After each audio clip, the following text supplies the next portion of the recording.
Bonjour et bienvenue dans Prière Inspirée. Aujourd'hui, si vous êtes atteint par la dépression, que ce soit une dépression dans laquelle vous êtes depuis plusieurs années, plusieurs mois, ou peut-être un état dépressif qui est sur vous, peut-être vous ne réalisez même pas que vous êtes dans une lente dépression de plus en plus avec des pensées négatives. Le Seigneur a un plan pour vous, que vous le connaissiez ou pas. Dieu vous aime. Et aujourd'hui, si vous écoutez avec foi cette émission, il va vous libérer complètement par sa puissance, parce qu'il est bon, plein d'amour et aussi plein de force pour vous délivrer de ces ténèbres.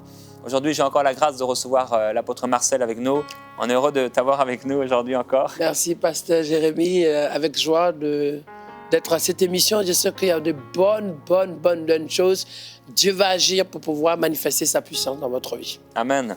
Et aujourd'hui, justement, on a le témoignage d'une... alors, je ne sais pas si c'est un frère ou une sœur, Refine, je crois. En tout cas, cette personne dit, c'est avec beaucoup de joie que je viens témoigner de la bonté du Seigneur à travers votre émission Prière Inspirée. Je suis tombé sur l'émission Renoncer au péché pour embrasser Christ avec Aurélie Tchatchou, qui était mon invitée. Et bien que j'étais un peu dans l'assoupissement devant ma télé, j'ai commencé à prier avec vous et j'ai déclaré avec foi que je rejetais les mauvaises pensées de ma tête. Je n'ai rien ressenti de particulier sur le coup, je suis allé me coucher. Et le lendemain, en arrivant à mon travail, je me suis rendu compte que je n'avais eu aucune mauvaise pensée jusque vers 10 heures à peu près, ce qui est assez inhabituel par rapport à mon quotidien, car tous les jours, matin, midi et soir, je devais lutter avec des mauvaises pensées, dans le bus, au boulot, à l'église, bref, partout. Parfois, il m'arrivait soudainement et ça ne s'arrêtait pas, même quand je m'efforçais à me concentrer sur autre chose. La moindre remarque me replongeait dans ces pensées et la simple peur d'avoir des mauvaises pensées m'entraînait davantage à en avoir. Je me sentais lié.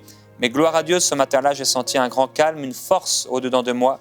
Bizarrement, c'est comme si le souvenir des mauvaises pensées que j'avais toujours eues était devenu très vague dans ma mémoire et cela ne m'affectait plus du tout.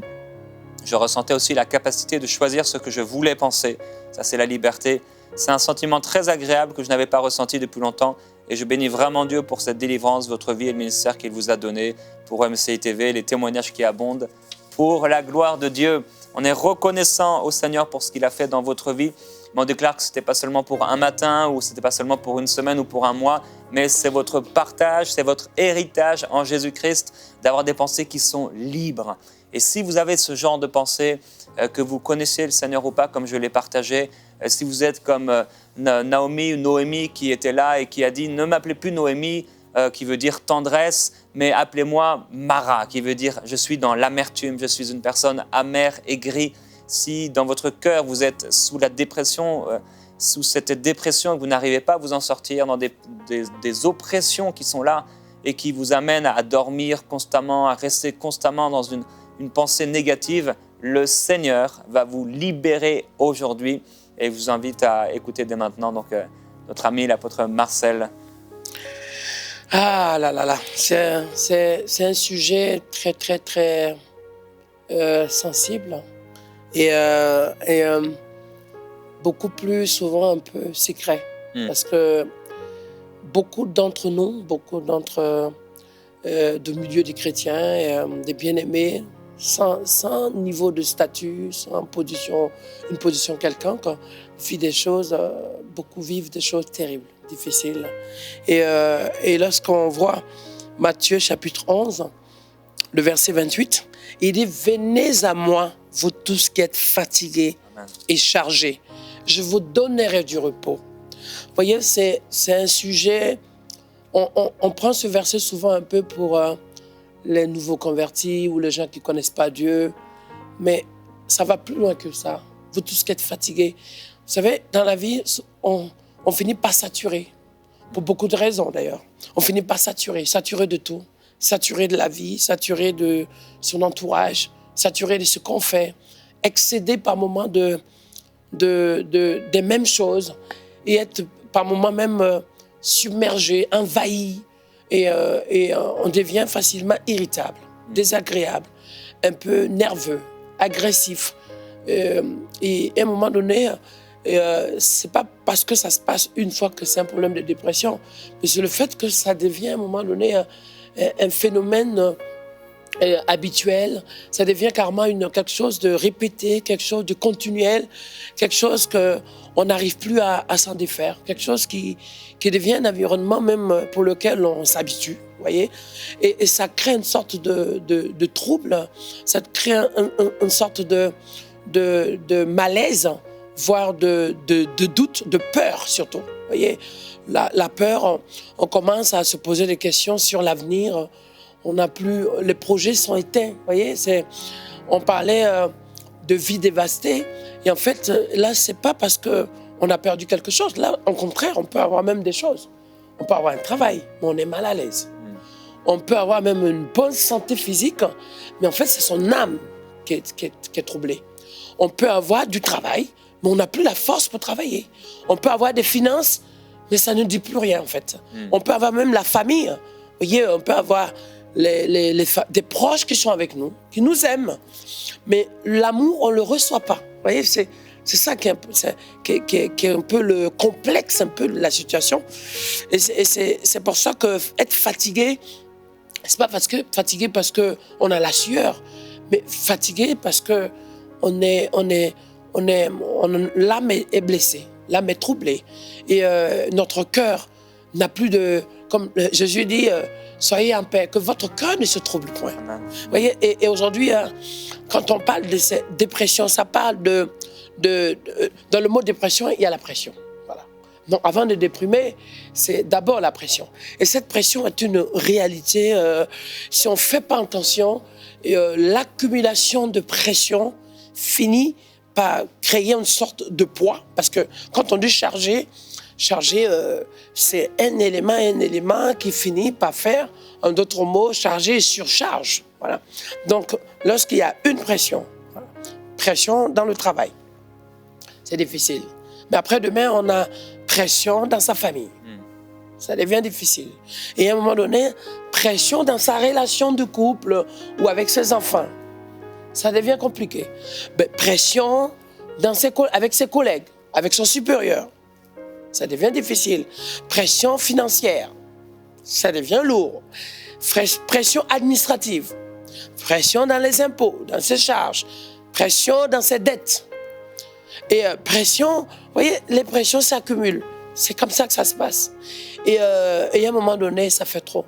Donc quand on dit fatigué et chargé, vous voyez, ce sont ces éléments accumulés qui bouffent notre espace d'oxygène. Vous voyez, de repos, la tranquillité qu'on pouvait avoir, je dis, allez, alors demain je vais voyager, alors demain on a telle chose à faire, demain je vais me réveiller, on m'attend, demain peut-être je vais manger un bon repas, demain je vais aller à l'église.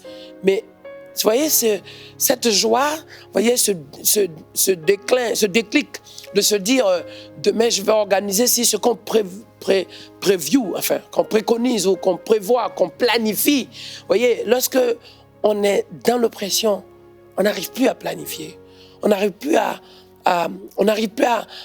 gérer sa journée.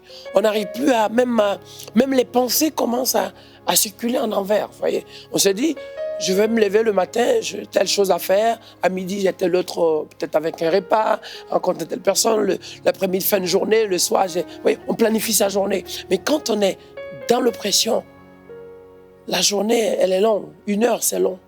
Vous voyez, on n'arrive plus à se dire, en fin de semaine, je vais faire ça. Même les 1 heure qui suivent, on se demande comment. On n'a plus la notion. Et c'est ça aujourd'hui qui est un phénomène réel dans notre société d'aujourd'hui. Et que vraiment, aujourd'hui, on va prier pour que ces choses-là qui sont comme des murs, comme c'est des voiles, vous voyez, qui viennent un peu masquer notre environnement, nous déconnecter de notre épanouissement, viennent nous déconnecter de notre joie. Vous voyez, quand on est dans un bon moment et quelqu'un nous insulte, ça ne nous dit plus rien. Ça ne nous dit rien, quoi. Ça ne nous atteint pas trop, on fait le tri. Mais quand on est dans une situation où on est oppressé, même quand on nous aime, on a du mal à recevoir l'amour qu'on nous donne. Dans l'amour, on arrive à se poser des questions. Est-ce que c'est vraiment sincère? Voilà. C'est parce que le phénomène de la pression, plus tard, de la dépression, crée un verrouillage dans notre environnement. Une sorte de fermeture à tout ce qui se passe dans notre vie intérieure. dans notre vie relationnelle, et cela jaillit après surtout. Et il dit, venez à moi, vous tous qui êtes fatigués et chargés. Il arrive que c'est pas l'épouse ou l'époux qu'on a qui ne peut pas nous aider, mais on ne reçoit plus. C'est pas les amis ou les collègues qui ne peuvent pas nous aider, mais ça passe pas, on est ailleurs, on est perdu, quoi. C'est-à-dire qu'on est là sans être là. Lorsque Psaume 102, 103 dit, voyez, je mélange mes larmes à ma boisson. Je suis comme un oiseau qui crie. Vous voyez, les nuits sont comptées, on n'arrive plus à dormir, on compte le toit, on réfléchit, mais c'est ça, c'était la prière de David. Lorsqu'il se retrouvait dans un temps galérique, si on peut dire ça comme ça, un temps dur, c'est lourd, vous voyez. Et aujourd'hui, Jésus dit quoi? Je vous donnerai du repos. Et la dépression fatigue. Et même quand on pense se reposer, d'ailleurs dans le monde quotidien, dans le monde de la vie quotidienne, on conseille aux gens de voir un psychologue, on conseille aux gens et le psychologue, tu reçois, tu racontes ta vie, et après on donne des antidépresseurs qui sont en réalité des somnifères, des choses pour dormir, pour se calmer, pour rester tranquille, pour ne plus être actif.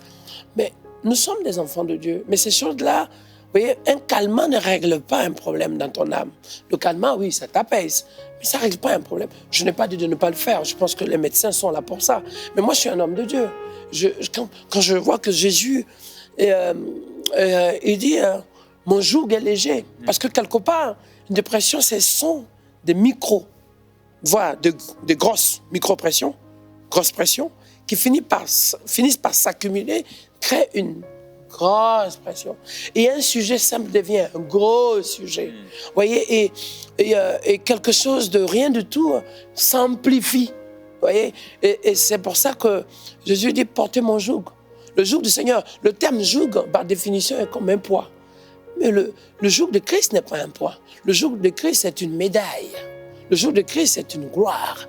Le joug de Christ, c'est comme la couronne. La couronne, d'un côté, on a vu Jésus qui a porté la couronne d'épines.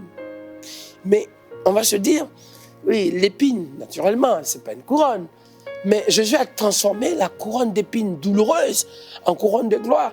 Voilà pourquoi, quand on regarde la définition de couronne d'épines, c'est quelque chose qui pique déjà, quelque chose qui est pointueux et quelque chose qui blesse. Quelque chose qui occupe, qui est envahissant, quelque chose qui pèse, même si ça pèse pas lourd, mais qui pèse difficilement parce que ça fait mal. Mais Jésus l'a transformé en couronne parce qu'on a le même phénomène de cercle porté sur sa tête, mais ce sont des éléments de valeur. Une couronne est royale. Une couronne détermine une qualification, c'est une étoile, c'est une reconnaissance. Quand on dit couronné, vous voyez, couronné, c'est quelque chose qui élève, qui qualifie, qui reconnaît, qui valorise et qui met en lumière, qui met en avant et qui fait ce qu'on appelle la distinction. C'est ça, par-dessus tout. Aujourd'hui, la dépression, c'est un peu le jardin secret de beaucoup d'hommes et de femmes et qui, pour des raisons multiples, valables, souvent simples, mais aussi même peut-être léger pour d'autres, sans importance pour certains. On dit, ouais, comment tu peux t'énerver pour ça? Comment tu peux être mal à l'aise pour telle chose? D'accord. Mais pour celui ou celle qui vit la dépression, c'est pas une petite chose. On n'arrive pas à décrocher parce qu'on est captivé, parce qu'on est bloqué, parce qu'on est saisi, parce qu'on est occupé pour ça. On est envahi. Vous voyez, l'espace de jardin qu'on avait, qui était plus jovial, qui était plus, de paix, de joie, d'amour, c'est complètement rongé. Donc, venir à Christ, ça ne concerne pas le païen qui vient à Christ, ça concerne moi, toi, ça concerne le chrétien qui, à un moment donné, se retrouve fatigué de tout, oppressé de tout. Et à un moment donné, vous voyez, il ne faut pas faire semblant. Parce que sinon, quand on est dans cette phase de dépression, on peut faire tout sauf se faire du bien. Et par-dessus tout, on va essayer de faire pour sauver la face. On va faire parce que, bon, c'est un devoir. On va faire parce que c'est une responsabilité. On va faire parce qu'on attend de nous. On va faire parce que c'est bien de le faire. On va faire parce qu'on a l'habitude de faire. On va faire parce que ça ne présente pas bien si on ne le fait pas. Mais une fois qu'on finit de faire, on est malheureux. Et je ne suis pas là pour t'emmener encore à continuer à avoir le mal ou peut-être à ne pas faire des choses. Mais je suis là aujourd'hui pour te dire que faire, c'est bien, mais vivre, c'est mieux. Il faut que tu vives de sorte que ce que Christ fait en toi se manifeste tellement glorieusement que cela, vous voyez, déteint et s'exporte naturellement sur ton entourage. Parce que pour guérir de la dépression, ce n'est pas ce que les gens vont faire qui vont guérir de la dépression. C'est ce que Christ va produire en toi qui guérit de ta dépression. Parce que ce que tu reçois, si tu n'as pas d'espace pour le recevoir, mais ça passe. Ça circule, ça continue. Ça ne t'aide même pas, ça ne te consume pas. Même si la prophétie est bonne, tu te dis, oh, c'est pas pour moi. Même si le verset biblique que tu viens de lire est merveilleux, mais tu ne le reçois pas, le verset. Mais lorsque Christ vient, parce que moi je peux, là, je dis tout ce que je pense, tout ce que Dieu me met à cœur. Mais si en toi il y a un blocus, tu ne peux pas le recevoir. Mais Christ, lui, qu'est-ce qu'il fait? Il n'a pas besoin que tu le reçoives. Il vient habiter, il est le maître de ta vie. Il fait ta raison d'être. Il vient pour que, comme l'apôtre Paul dit, ce n'est plus moi qui vis, c'est Christ qui vit en moi. Et non, mon père ne peut pas vivre en moi. Ma mère ne peut pas vivre en moi. Je peux avoir l'ADN, le sang, tout ce que tu veux, l'éducation, l'héritage, tout ce que tu veux. Mais la seule personne qui peut vivre en moi, c'est Christ. Donc si Christ vit en toi, qu'est-ce qu'il fait? Il va repousser ces choses, il va dégager ces choses, il va enlever ces oppressions. Ah là là là là. Il va repousser ces charges qui sont lourdes, qui sont par moments ne sont pas à leur place, qui sont des choses qui ont été, qui sont venues créer ce qu'on appelle un désordre et créer ce qu'on appelle une instabilité, créer ce qu'on appelle une cassure dans notre vie. C'est ça en fait. Dans la vie, on pense bien faire. On prend une voie, on prend un cheminement, souvent qu'on ne maîtrise pas trop. Mais à un moment donné, lorsque ce chamboulement, ces choses arrivent, qui ne sont pas de Dieu, parce que dépression, ce n'est pas de Dieu. Voilà. Et l'oppression, ce n'est pas de Dieu. On peut passer dans un moment d'interrogation, d'accord. On peut être bouleversé, pas de problème. Ça, Dieu peut le faire aussi. Mais l'oppression, ce n'est pas de Dieu. Non. C'est pour ça que c'est important qu'on demande à Dieu qu'on soit en paix dans ce qu'on fait. Que ce soit dans le cadre du mariage. Vous voyez, et on ne peut pas être marié et être dans la peur de qu'est-ce qui va m'arriver, qu'est-ce qui va se passer. Ok, on peut se poser des questions, est-ce que je choisis le bon choix? Est-ce qu'on fait bien? Est-ce qu'on est sur la même longueur d'onde? D'accord. Mais on ne peut pas tout le temps, toute sa vie, se poser des questions. Là, ça devient compliqué. Vous voyez, que ce soit aussi au niveau de son quotidien, dans la gestion des situations familiales ou personnelles, on ne peut pas tout le temps être en interrogation. Vous voyez, ça finit par créer ce qu'on appelle, c'est ça le danger de la dépression, la méfiance, la peur, la crainte. On finit même par, on voit tout en mal. On ne sait pas, on a peur de l'autre. On ne sait plus où est-ce qu'on va, qu'est-ce qui va nous arriver. Vous voyez, et même là où il n'y a même pas le diable, on voit le diable. Voilà. Et même là où Dieu, la Bible dit quoi? Je frappe à la porte. Celui qui entend ma voix, ouvre, j'entre, je soupe avec lui. Et même quand Dieu frappe, tu prends toujours pour un cambriolage. Tu prends toujours pour quelqu'un qui vient te détruire, pour te nuire. Voilà. Donc on n'arrive plus à discerner, on n'arrive plus à se concentrer. C'est pour ça que quand on parle de repos, c'est très important. Après, moi je ne parle pas forcément du repos dans la théorie pratique, bien que c'est utile. Mais je parle aujourd'hui, on a besoin que notre âme, notre esprit, nos pensées, notre cœur se repose parce qu'on a surchargé de plein de choses. On a toujours voulu faire des réflexions, des analyses. On a voulu comprendre trop. Et du coup, ouais, on est toujours en train de broyer jusqu'à ce qu'on broie du vide. Puisqu'on ne reçoit rien, on ne comprend rien. Donc on continue de broyer, qu'est-ce que je vais faire, qu'est-ce qui est mieux? Non, il est temps maintenant que tu dises, Christ, Jésus de Nazareth, il y a ce que j'ai pensé. Il y a ce que je sais de comprendre. Il y a ce qui m'arrive, mais il y a ce que toi tu fais maintenant.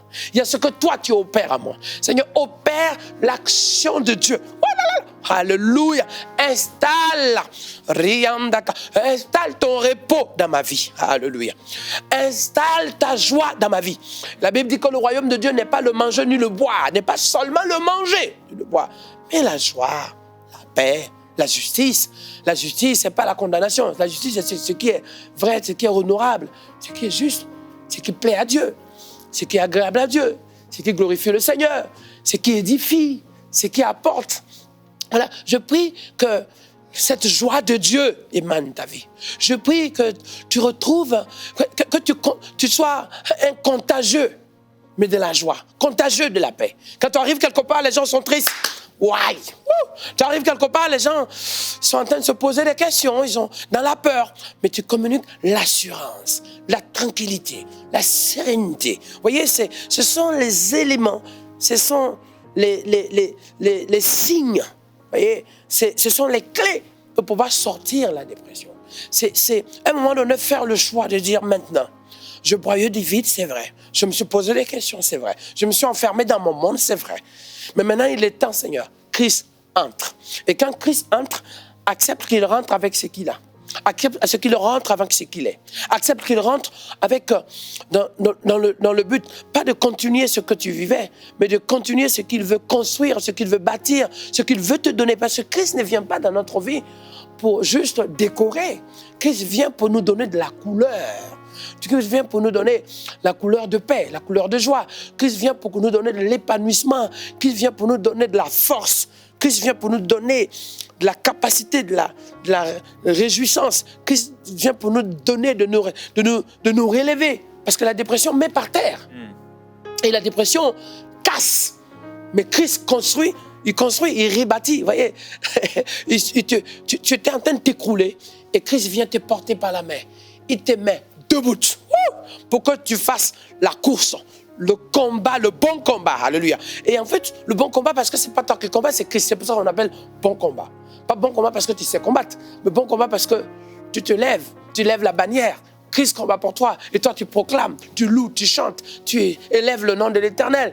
Et c'est important de rester dans l'adoration face à la dépression. C'est important de ne pas rester chez toi, d'aller à l'église. C'est important. C'est important de rester dans une vie de communion fraternelle avec tes bien-aimés. Même s'il y a des sujets que tu ne comprends pas, tu ne maîtrises pas.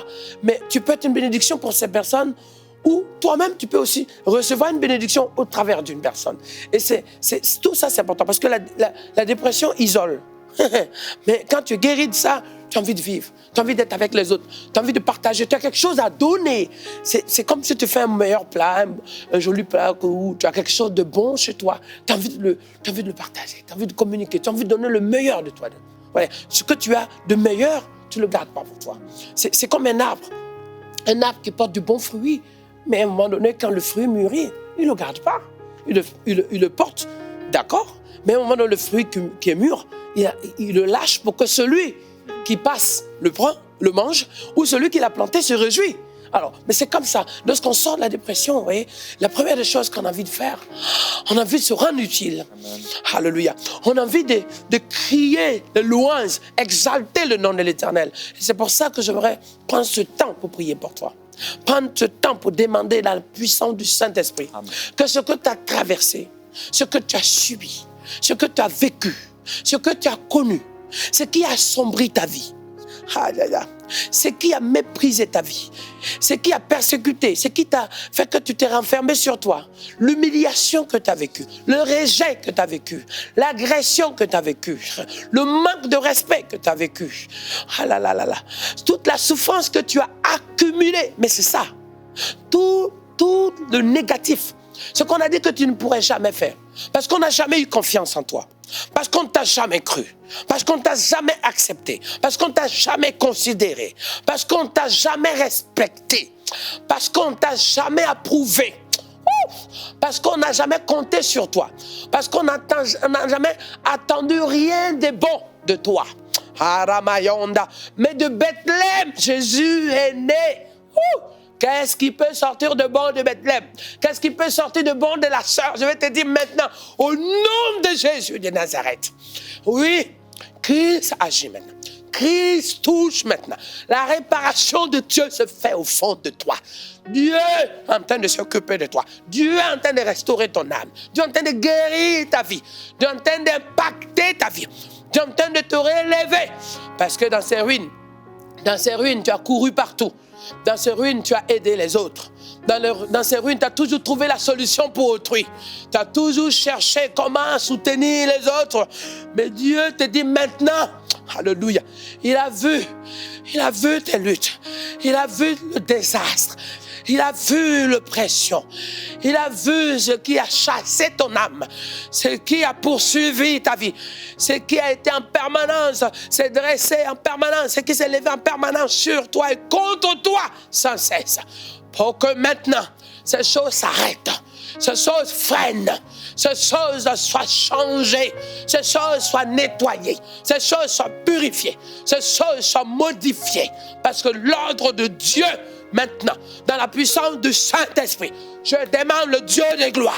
Rakansa karabayonda. Rimamamako sokorikanda.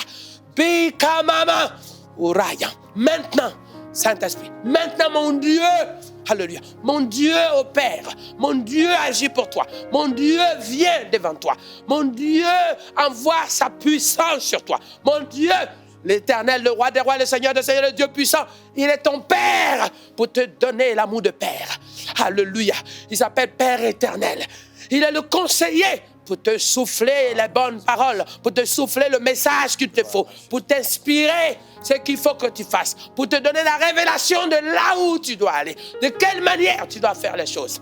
Mon Dieu s'appelle Dieu Tout-Puissant. Alléluia. Il s'appelle le roi des rois pour faire de toi le prince, la princesse de l'Éternel. Mon Dieu, alléluia, parce que tu as de la valeur à ses yeux, parce que si tu marches dans l'eau, alléluia, l'eau ne te submergera pas.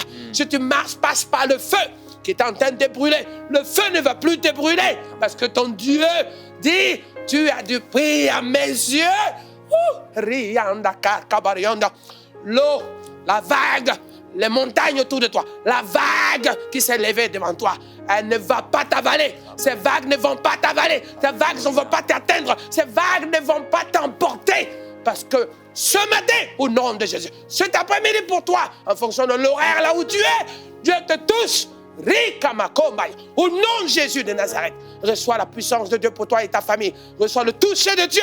Et maintenant, sors de ce qui t'oppressait, ce qui t'angoissait, ce qui t'attristait, et ce qui te chargeait et te surchargeait, et qui fait que tu étais toujours dans la palpitation, tu n'avais pas le repos. Aujourd'hui, tu es en repos. Et l'Éternel est avec toi. Au nom de Jésus.